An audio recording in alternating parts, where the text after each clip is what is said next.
চিন্তা করতেছি দূরে কোথাও চলে যাব, দূরে কোথাও চলে গিয়ে একা একা একটা একটা ছনের ঘর করব। তারপরে হচ্ছে মানে আমার একটা ড্রিম হাউস আছে, গ্রামে,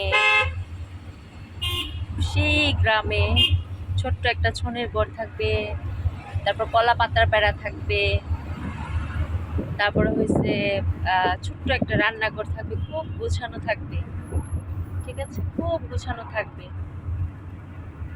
আহ, এরকম একটা স্বপ্ন আমার আছে, যে আমার ছোটবেলা থেকে এরকম একটা বাড়ির খুব শখ। চিন্তা করতেছি কোথাও হারায় গিয়া তারপর ওরকম একটা ছোট্ট ছনের ঘর বানাবো, ছোট্ট একটা রান্নাঘর বানাবো। সাফিরা যদি আমার সাথে যেতে চায় তাকে বলবো ঠিক আছে, আর তো কেউ যাবে না। না, সাফিরাও যাবে না, আসলে ওর বাবাকে অনেক ভালোবাসে, আমি একাই চলে যাব। তখন আপনারা আমার ভিডিও দেখবেন না, কারেন্টের ব্যবস্থা করবো কোনো না কোনো ভাবে। এখন তো গ্রামেও কারেন্ট আছে, কিন্তু একটা কুপিও রাখবো। কুপি কি চিনেন? ওই যে কেরোসিনের বাতি আছে না, হারিকেন না, কুপি, ওইটাও রাখবো।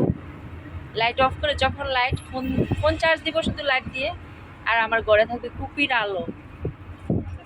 ছনের ঘরে একটা বারান্দা থাকবে, বারান্দার এক পাশে একটা যখন সন্ধ্যা হবে কুপিতে আলো দিব, কুপিটা জ্বালায় দিব।